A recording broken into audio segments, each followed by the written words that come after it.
नमस्कार दोस्तों, स्वागत है आप सभी साथियों का एक स्मार्ट स्टडी यूट्यूब चैनल पर। साथियों, आज है 2 मई 2023 और 2 मई 2023 को एसएससी एमटीएस हवलदार का पेपर था, जिसका पहले शिफ्ट का पेपर छूट चुका है। और आज इस वीडियो में पहले शिफ्ट में जो क्वेश्चन पूछे गए हैं 100% रियल ऑथेंटिक क्वेश्चंस को इस वीडियो में डिस्कस करेंगे विथ आंसर। कौन कौन से क्वेश्चन पूछे गए हैं, कैसा लेवल रहा, सारा सब कुछ इस वीडियो में आपको बताएंगे। साथ ही में कौन कौन से क्वेश्चन पूछे गए हैं वो भी आपको दिखाएंगे आंसर के साथ। तो अंत तक जरूर देखना, कोई भी क्वेश्चन को स्किप नहीं करना है। सभी साथी वीडियो को जरूर लाइक कर दीजिएगा, क्योंकि साथियों आपके एक लाइक से हमें मोटिवेशन मिलता है। वीडियो अगर पसंद आए तो अपने सभी दोस्तों के साथ जरूर शेयर करिएगा और नए साथी जितने भी हैं चैनल को सब्सक्राइब कर लीजिएगा। तो चलिए शुरू करते हैं, देखते हैं कौन कौन से क्वेश्चन आज पूछे गए हैं। उससे पहले साथियों आपको ये बता दें कि एसएससी एमटीएस का जो पेपर है वो देखिए आज ही से आपका स्टार्ट है 2 मई से, और सारे दिन का बिल्कुल प्रॉपर तरीके से 100% रियल ऑथेंटिक क्वेश्चंस का आपको एनालाइज करवाएंगे, जिनका पेपर आने वाले दिनों में है। जरूर आपके लिए बेनिफिट होगा, क्योंकि बहुत सारे क्वेश्चंस जो हैं वो रिपीट होने वाले हैं हमेशा की तरह। तो साथियों बात करें अगर क्वेश्चंस की, तो क्वेश्चंस तो हम लोग देखेंगे ही, लेकिन उससे पहले आपको बता दें कि इस बार का एसएससी एमटीएस का पेपर 2 सेक्शन में किया जा रहा है। पहला जो सेक्शन है साथियों, सेक्शन ए, उसमें आपका रीजनिंग और मैथ के क्वेश्चंस पूछे जा रहे हैं। और दूसरा जो सेक्शन है जिसका नाम है रखा गया है सेक्शन बी, जिसमें आपका जीके जीएस और इंग्लिश के क्वेश्चंस पूछे जा रहे हैं। ठीक है, तो देखिए आज का जो पहला शिफ्ट में जो पेपर हुआ उसके अकॉर्डिंग जो पहला जो सेक्शन है, पहले सेक्शन में जो क्वेश्चंस पूछे गए हैं रीजनिंग और मैथ के, वो बिल्कुल सिंपल क्वेश्चन है, इजी क्वेश्चन है, आप लोग आसानी से कर सकते हैं। 5-6 क्वेश्चन जो हैं वो कैलकुलेटिव थे, बाकी सारे क्वेश्चन आपके लेवल वाले क्वेश्चंस थे, आप बना सकते थे आसानी से। सेक्शन बी की अगर बात करें तो जीएस का जो लेवल है ये थोड़ा सा कठिन लगा है, थोड़ा सा मॉडरेट टाइप का लगा है। बाकी इंग्लिश के भी जो क्वेश्चंस हैं वो 2-4 क्वेश्चंस छोड़ के सारे आप लोग आसानी से सिंपली कर सकते हैं। तो चलिए देखते हैं आज कौन कौन से क्वेश्चंस पूछे गए हैं। उसके बाद में वीडियो के लास्ट में आपसे और भी बताएंगे कौन कौन से टॉपिक से क्वेश्चंस पूछे गए हैं। तो देखिए आज जो क्वेश्चन पूछा गया है उसमें से एक क्वेश्चन ये था कि 1982 का जो एशियन गेम्स हुआ था वो कहाँ पर आयोजित हुआ था। तो देखिए 1982 में एशियन गेम्स ये कहाँ पर आयोजित हुआ था। अब ऑप्शन मुझे मिला नहीं है प्रॉपर तरीके से, लेकिन क्वेश्चन 100% क्वेश्चन जो है 100% यही पूछा गया है। अब देखिए इसका आंसर हो जाएगा आपका नई दिल्ली में, और अगर नई दिल्ली ऑप्शन नहीं था, अगर कंट्री था तो फिर भारत आपका आंसर हो जाता, अगर ऑप्शन में आपका भारत था। अगर आप में से कोई भी पहले शिफ्ट में पेपर देकर आए हैं तो कमेंट बॉक्स में कमेंट करके जरूर बता दीजिए कि ऑप्शन में क्या था, नई दिल्ली था या भारत था। तो देखिए इसका आयोजन साथियों 19 नवंबर 1982 से 4 दिसंबर 1982 तक नई दिल्ली में किया गया था। ये आपको याद रखना है, ठीक है। और ये 9वां संस्करण था, ये भी आप याद रखना। अगला क्वेश्चन पूछा गया था, the race of my life पुस्तक किसकी आत्मकथा है। तो देखिए the race of my life ये पुस्तक किसकी आत्मकथा है, या ऐसा पूछा होगा इसके लेखक कौन है, तो आपका राइट आंसर हो जाता मिल्खा सिंह। सरदार मिल्खा सिंह जो है इस पुस्तक के लेखक हैं, और ये मिल्खा सिंह की ही आत्मकथा है, याद रखना, the race of my life. यानी पुस्तक से रिलेटेड भी आपसे क्वेश्चन जो है वो पूछा जा रहा है। अगला क्वेश्चन है, एस्किमो किससे संबंधित है, ये क्वेश्चन पूछा गया था। एक चीज़ आपको बता दें साथियों, देखिए आज ही से पेपर आपका स्टार्ट है और पहले शिफ्ट का एनालाइज आपको करवा रहे हैं। जो जो टॉपिक से क्वेश्चन पूछे जाएंगे मैं उन सारे टॉपिक का सेपरेट वीडियो आपको बना दूंगा चैनल में, तो उन वीडियोस को आप लोग जरूर देखना, ताकि जो है आप आसानी से अपने एग्जाम को क्रैक कर सको। देखिए क्वेश्चन अब पूछा गया था एस्किमो किससे संबंधित है। तो देखिए एस्किमो के बारे में आपने पढ़ा होगा, मैंने खुद कई बार आपको पढ़ाया है। देख लीजिए आज ये पूछा गया था एस्किमो किससे संबंधित है। इसका ऑप्शन मुझे नहीं मिल पाया, लेकिन आपको बता देते हैं एस्किमो क्या है। देखिए एस्किमो शब्द का सामान्यतः उपयोग टुंड्रा प्रदेश में निवास करने वाली जनजाति के लिए किया जाता है। ये एक प्रकार का जनजाति है जो टुंड्रा प्रदेश में निवास करते हैं, ठीक है। एस्किमो का अर्थ होता है कच्चे मांस खाने वाला, ठीक है। वैसे एस्किमो लोग सुआई के लिए इन्यूत शब्द का प्रयोग करते हैं। इन्यूत शब्द का शाब्दिक अर्थ होता है सच्चे लोग। वो अपने आप को मतलब सुआई को इन्यूत बोलते हैं, और इन्यूत का अर्थ होता है सच्चे लोग, ठीक है। चलिए अगला क्वेश्चन एक पूछा गया था, इनमें से कौन सी चट्टान है नहीं है। तो देखिए कौन कौन सी चट्टान होती हैं, जैसे कि आग्नेय, अवसादी, कांतिरित, ये 3 प्रकार की प्रमुख चट्टानें होती हैं। ये 3 तो आपके ऑप्शन में रहा होगा, एक कोई नहीं था, वही आपका राइट आंसर हो जाता। चलिए आगे देखते हैं कौन सा क्वेश्चन पूछा गया है। साथियों वीडियो को जरूर लाइक करते चलिएगा, क्योंकि आपके लाइक से ही हमें मोटिवेशन मिलती है। देखिए क्वेश्चन पूछा गया था इनमें से कौन सा अशोक का प्रांतीय क्षेत्र नहीं है, या ऐसा पूछा होगा कि इनमें से कौन सा अशोक का प्रांतीय राजधानी नहीं था। तो देखिए अशोक के 4 प्रांतीय क्षेत्र या 4 प्रांतीय राजधानियां थी, जैसे कि कौन कौन सी। एक तो आपका तोसली जो कि पूर्व दिशा में था, एक उज्जैन जो कि पश्चिम में था, एक था स्वर्णगिरी जो कि दक्षिण दिशा में था, और एक था तक्षशिला जो कि उत्तर में था। ये चारों में से 3 कोई रहा होगा, वो तो आपका ठीक था, एक कोई नहीं था, वही आपका राइट आंसर हो जाता। ठीक है, तो याद रखना ये 4, माफ करना, ये चारों में से कोई 3 रहा होगा। ठीक है, वो ठीक था, एक कोई दूसरा दिया होगा।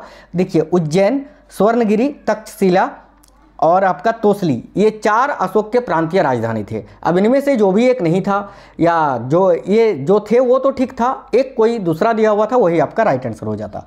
अगला क्वेश्चन पूछा गया है करगम लोक नृत्य का संबंध भारत के किस राज्य से है। तो देखिए करगम लोक नृत्य आज पूछा है, यानी लोक नृत्य से भी क्वेश्चंस पूछे जाएंगे, तो मैं जो है सेपरेट वीडियो आपको बना दूंगा, चैनल के अंदर ऑलरेडी बनाया हुआ है, फिर भी मैं बना दूंगा। ठीक है, तो देखिए करगम नृत्य भारत के तमिलनाडु में प्रदर्शित किया जाने वाला एक लोक नृत्य है। ऐसा माना जाता है कि कारगम की उत्पत्ति तमिलनाडु के तंजावुर गांव में हुई है, ये भी आपको याद रखना है। तो करगम लोक नृत्य, इसका राइट आंसर आपका तमिलनाडु हो जाता। चलिए आगे देख लेते हैं कौन से क्वेश्चन पूछा गया है। साथियों आपको एक चीज़ और बता दें, देखिए हर दिन लास्ट में शाम में जो है एक वीडियो आएगा 7 साढ़े 7 बजे, जब तक सभी शिफ्ट का पेपर खत्म नहीं हो जाता है। उस शिफ्ट शाम में जो वीडियो आएगा वो एक दिन के सभी शिफ्ट, फर्स्ट सेकंड थर्ड सारा ऑल शिफ्ट का एक सेपरेट वीडियो आएगा, जिसमें सभी शिफ्ट में पूछे गए क्वेश्चंस आपको रात में मिल जाएगा। उस वीडियो को आप लोग जरूर देखा करिएगा। ठीक है, चलिए क्वेश्चन पूछा गया था भारतीय संविधान का अनुच्छेद 61 किससे संबंधित है। तो देखिए आर्टिकल 61 पूछा गया है आज। तो संविधान का जो अनुच्छेद 61 है ये किससे संबंधित है, राष्ट्रपति पर महाभियोग से। अब देखिए भारत के जो राष्ट्रपति होते हैं उनको उनके पद से हटाने का केवल एक ही विधि है, वो है कि उन पर महाभियोग लगाया जा सके। और देखिए राष्ट्रपति पर महाभियोग कब लगता है, जब राष्ट्रपति संविधान का उल्लंघन करता है। तो आज आपसे पूछा गया था अनुच्छेद 61 का संबंध किससे है, तो इसका राइट आंसर हो जाता राष्ट्रपति पर महाभियोग से। चलिए आगे देखते हैं, एक क्वेश्चन आपसे फिजिक्स से पूछा गया था कि आइंस्टीन का द्रव्यमान ऊर्जा का संबंध किससे है। तो इसका सीधे सीधे राइट आंसर हो जाता E = mc²। ये अगर ऑप्शन में था तो ये बिल्कुल राइट आंसर हो जाता। देखिए आइंस्टीन का जो द्रव्यमान ऊर्जा संबंध है, देखिए यहाँ पर द्रव्यमान ऊर्जा समीकरण ही यही होता है E = mc²। ठीक है, ये अल्बर्ट आइंस्टीन के द्वारा दिया गया था, यही आपका राइट आंसर हो जाता। आगे आपसे एक क्वेश्चन पूछा गया था होमी भाभा कैंसर अस्पताल। ठीक है, अस्पताल का उद्घाटन कहाँ किया गया। तो साथियों देखिए हाल ही में होमी भाभा कैंसर अस्पताल का उद्घाटन मोहाली में किया गया है। मोहाली जो कि कहाँ पर है, मोहाली पंजाब में। ठीक है, मोहाली पंजाब में जो है होमी भाभा कैंसर अस्पताल का उद्घाटन किया गया है। और इसका उद्घाटन किसने किया था ये भी आपको याद रखना है, तो प्रधानमंत्री नरेंद्र मोदी जी के द्वारा। आने वाले शिफ्टों में या आने वाले दिनों में आपसे ये क्वेश्चन जरूर पूछा जाएगा कि होमी भाभा कैंसर अस्पताल का उद्घाटन किसने किया है, तो याद रखना प्रधानमंत्री नरेंद्र मोदी जी ने। चलिए आगे देखते हैं, एक क्वेश्चन आपसे पूछा गया है राजस्थान में गैर नृत्य का संबंध किस जनजाति से है। तो देखिएगा साथियों राजस्थान में जो गैर नृत्य है ये किस जनजाति से संबंधित है, इसके बारे में आपको सारा सब कुछ बता देते हैं। तो गैर नृत्य भारत में राजस्थान का पारंपरिक प्रसिद्ध और सुंदर लोक नृत्य है। तो इस क्वेश्चन का राइट आंसर आपका हो जाता, अगर राज्य पूछा था तो राजस्थान, और अगर जनजाति पूछा है तो देखिए भील मीना जो कि एक आदिवासी जनजाति है, उन्हीं लोगों के द्वारा ये गैर नृत्य का आयोजन किया जाता है। देखिए भील मीना आदिवासियों द्वारा किया जाता है। यह खास तौर पर भील प्रदेश यानी प्रतापगढ़, बांसवाड़ और डूंगरपुर में ज़्यादा किया जाता है, परंतु पूरे राजस्थान में पाया जाता है। राजस्थान में बाड़मेर के कनाना व लखेटा की प्रसिद्ध है, ये भी आपको याद रखना है। एक क्वेश्चन आपसे पूछा गया था बिलायत खां का संबंध किस वाद्य यंत्र से है, यानी वाद्य यंत्र से भी क्वेश्चन आ रहे हैं। तो देखिएगा बिलायत खां का संबंध है साथियों सितार वादक से, ये भारत के प्रसिद्ध सितार वादक थे, याद रखिएगा। तो इस क्वेश्चन का राइट आंसर आपका हो जाता सितार वादक। चलिएगा आगे देखते हैं। एक क्वेश्चन आपसे पूछा गया है, अंतर्राज्यीय परिषद का गठन किसके द्वारा किया जाता है। तो देखिए, अगर आपसे किसके द्वारा पूछा जाता है ऐसा पूछा था तो फिर आपका इस क्वेश्चन का राइट आंसर हो जाता भारत के राष्ट्रपति के द्वारा।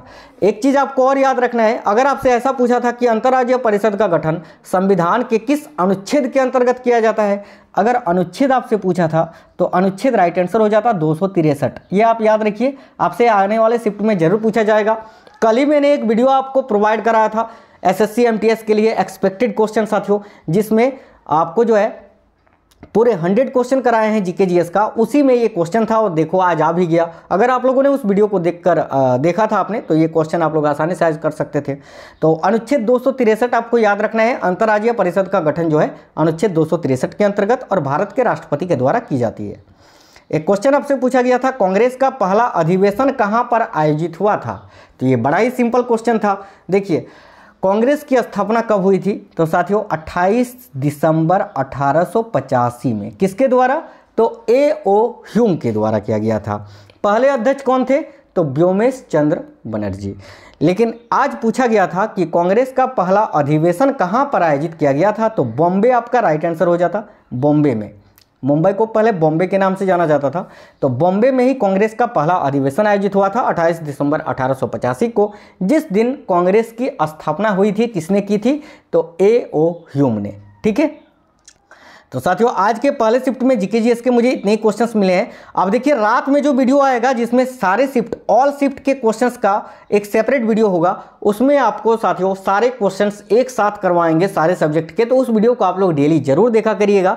देखिए, बाकी अगर मैंने आपको स्टार्टिंग में बताया कि सेक्शन ए और सेक्शन बी, दो सेक्शन में आपके एग्जाम हो रहे हैं एक ही साथ, अलग अलग नहीं, एक ही दिन एक ही साथ आपका पेपर हो रहा है। पहले सेक्शन में आपसे रीजनिंग और मैथ के क्वेश्चंस पूछे जा रहे हैं और दूसरे सेक्शन यानी सेक्शन बी में इंग्लिश और जीके जीएस के क्वेश्चन पूछे जा रहे हैं। बात करें ओवरऑल अगर एग्जाम लेवल की, तो वो है साथियों easy to moderate. Easy to moderate, क्योंकि देखिए सेक्शन ए में रीजनिंग और मैथ के क्वेश्चन बिल्कुल आसानी से बना सकते हैं आप लोग। यहाँ पर जितने भी देखो कुछ क्वेश्चंस कैलकुलेटिव हो सकते हैं, लेकिन जो रेगुलरली प्रैक्टिस करते हैं उनके लिए बिल्कुल सिंपल है। बाकी अगर बात करें सेक्शन बी में, तो इसमें जीके जीएस के क्वेश्चंस जो हैं थोड़ा सा टफ देखने को मिला है और इंग्लिश के क्वेश्चन भी बिल्कुल सिंपल है। जो लोग इंग्लिश पढ़ते हैं, शुरू से इंग्लिश की प्रिपरेशन करते हैं, उनके लिए बिल्कुल ही सिंपल है। तो घबराने वाली कोई भी बात नहीं है, आसानी से आप लोग एग्जाम को क्रैक कर सकते हैं। बस माइंड को स्थिर रखकर पेपर देकर आना। और साथियों वीडियो के नीचे कमेंट बॉक्स में कमेंट करके आप ये हमें जरूर बताइए कि आपका पेपर कब है और किस शिफ्ट में है। चलिए फिर मिलते हैं अगली वीडियो में। वीडियो के नीचे कमेंट बॉक्स में कमेंट करके जरूर बताइए आपको ये वीडियो कैसा लगा है। वीडियो को लाइक कर देना, अपने सभी दोस्तों के साथ जरूर शेयर करना। मिलेंगे अगली वीडियो में, तब तक स्वस्थ रहे। जय हिंद साथियों, वंदे मातरम।